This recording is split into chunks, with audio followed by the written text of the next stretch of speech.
Welcome back to BCN news. Telugu Desam Party 44వ ఆవిర్భావ దినోత్సవాన్ని పశ్చిమ గోదావరి జిల్లా ఆచంటలో ఘనంగా నిర్వహించారు.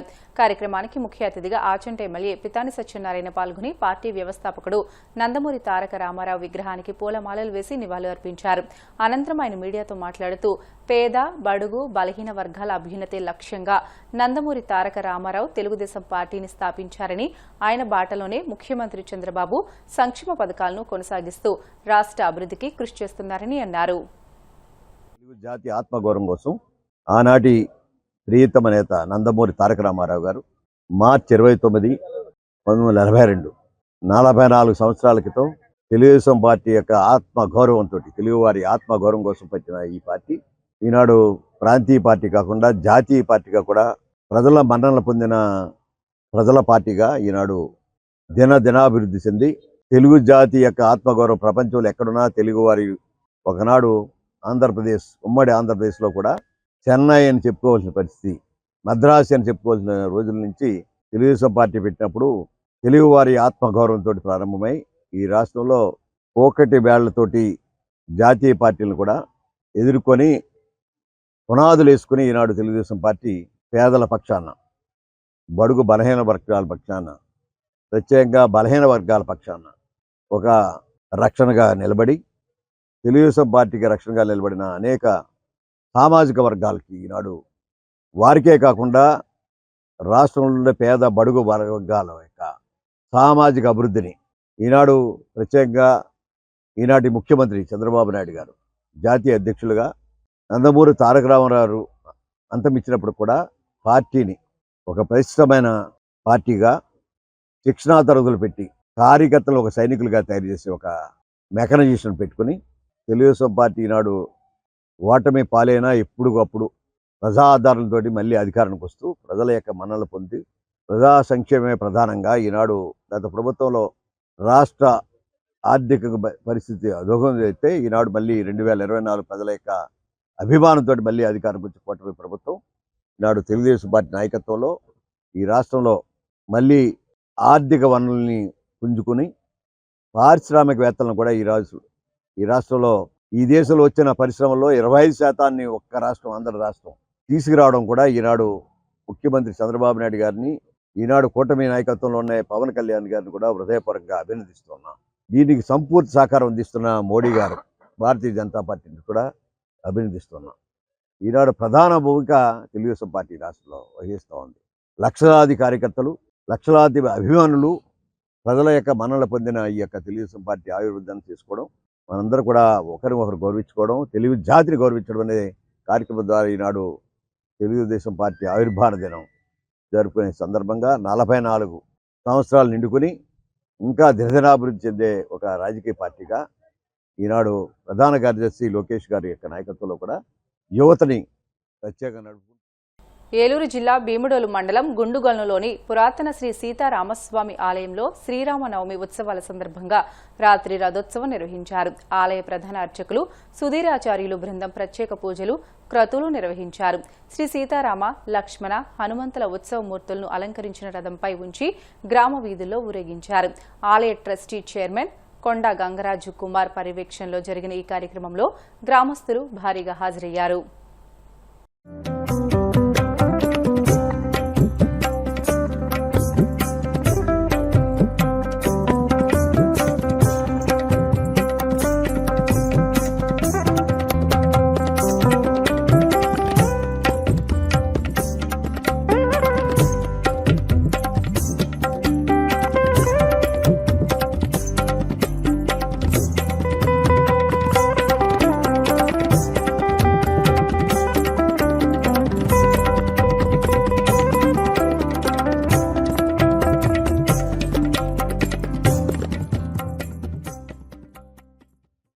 పరిశుభ్రతపై ప్రజల్లో అవగాహన కల్పించడానికి ప్రతి నెల 3వ శనివారం స్వర్ణాంధ్ర స్వచ్ఛాంధ్ర కార్యక్రమాన్ని నిర్వహిస్తున్నామని ప్రకాశం జిల్లా కలెక్టర్ పి రాజాబాబు తెలియజేశారు. కార్యక్రమంలో భాగంగా ఒంగోలులోని డిఆర్ఆర్ఎం మున్సిపల్ హైస్కూల్లో ఏర్పాటు చేసిన కార్యక్రమంలో ఆయన ముఖ్య అతిథిగా పాల్గొన్నారు.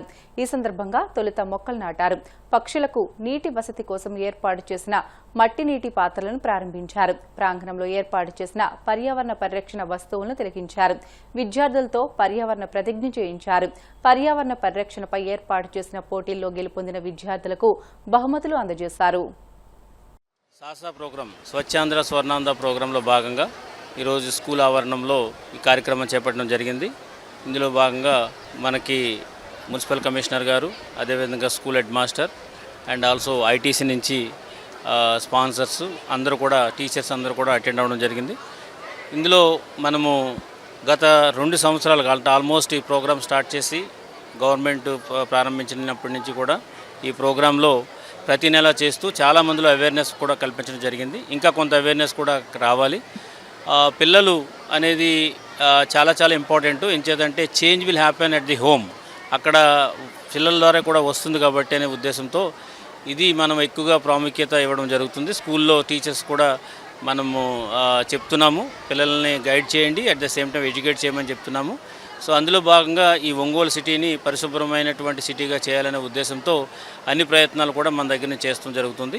సో ఇప్పుడు ఈ కార్యక్రమంలో మొక్కలు నాటే కార్యక్రమం, అదేవిధంగా పక్షులకు నీళ్లు పెట్టే కార్యక్రమం, చుట్టూ పరిసరాలంతా కూడా శుభ్రం చేసే కార్యక్రమం అన్నీ కూడా జరుగుతున్నాయని సందర్భంగా తెలియజేసుకుంటూ, డెఫినెట్గా ఇది ఒక ఉద్యమంలో జరుగుతుంది కాబట్టి డెఫినెట్గా స్వర్ణాంధ్ర స్వచ్ఛాంధ్ర అనేది సాధ్యమవుతుందని సందర్భంగా తెలియజేసుకుంటూ, blue bins and red bins అన్నీ కూడా డిస్ట్రిబ్యూషన్ అయినాయి.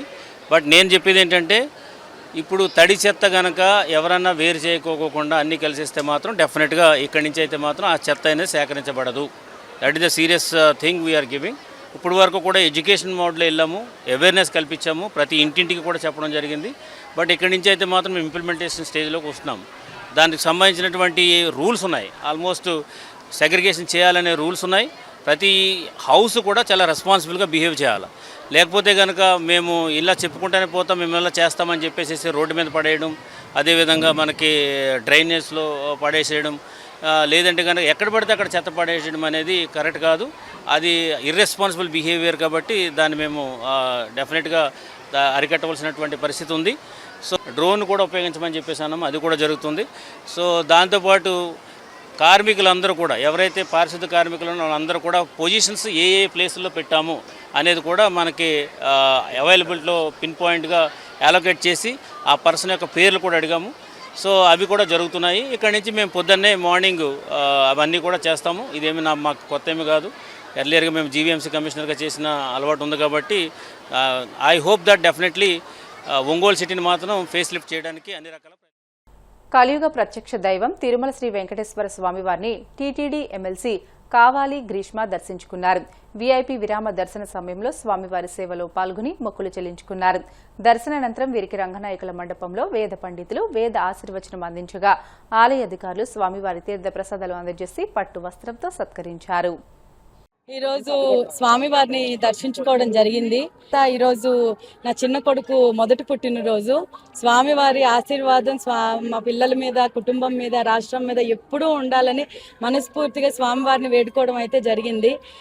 ఎప్పటిలాగే అయితే ఈ సంవత్సరం నుంచి ఏమనుకున్నామంటే మా కుటుంబ సభ్యులందరూ డొనేషన్ ఒకటి ఇవ్వాలి కంపల్సరీగా ప్రతిసారి పిల్లల బర్త్డే కన్నా అనుకున్నాము. నేను అందరికీ చెప్తున్నానండి, వేరే వేరే బర్త్డేస్ అంటే ఎలాగో చేసుకుంటాం కానీ, వేరే రకాలుగా బర్త్డే చేసుకుంటాం కానీ ప్రతి ఒక్కరు కూడా స్వామిని దర్శించుకొని ఒక టెంపుల్కి వెళ్ళి అక్కడ డొనేషన్ ఇస్తే అది వేరే వాళ్ళకు కూడా ఉపయోగపడుతుంది. ఇది అందరికీ రిక్వెస్ట్, అందరూ చేస్తే చాలా సంతోషంగా ఉంటుంది. నాకు నిజంగా స్వామివారు ఈరోజు నిజంగా చాలా సేపు కూడా స్వామి కరుణించినట్టే ఈరోజు చాలాసేపు కూడా దర్శనం జరిగింది. అందరూ బాగుండాలి, అందులో మేము ఉండాలన్న కుటుంబం మాది. స్వామివారి ఆశీర్వాదం రాష్ట్ర ప్రజల మీద ఎల్లప్పుడూ ఉండాలని మనస్ఫూర్తిగా కోరుకుంటున్నాను. వార్తలు ముగించే ముందు ముఖ్యాంశాలు మరొకసారి. అసెంబ్లీలో అమరావతి తీర్మానం వేళ పవన్ కళ్యాణ్ భావోద్వేగ ప్రసంగం. చంద్రబాబు ఒక బలమైన ఆశావాదిలా పనిచేశారని కొనియాడిన డిప్యూటీ సీఎం. నక్కపల్లి మండలం బోదుగల్లం గ్రామంలో ఘనంగా టీడీపీ 44వ ఆవిర్భావ దినోత్సవ వేడుకలు. ముఖ్య అతిథిగా పాల్గొని పార్టీ జెండా ఎగురవేసిన హోంమంత్రి అనిత.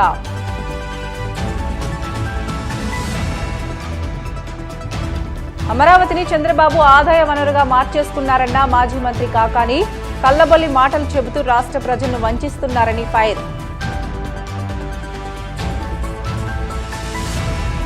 తిరుమల శ్రీవారిని దర్శించుకున్న టీడీపీ ఎమ్మెల్సీ గ్రీష్మ. ఆలయ మర్యాదలతో స్వాగతం పలికిన అధికారులు. ఇవి ఇప్పటివరకున్న బులెటిన్లోని అప్డేట్స్. మరిన్ని వార్తల కోసం BCN digital YouTube channel, Facebook పేజీని ఫాలో అవ్వండి. అప్డేట్ వార్తల కోసం ప్లీజ్ డూ సబ్స్క్రైబ్.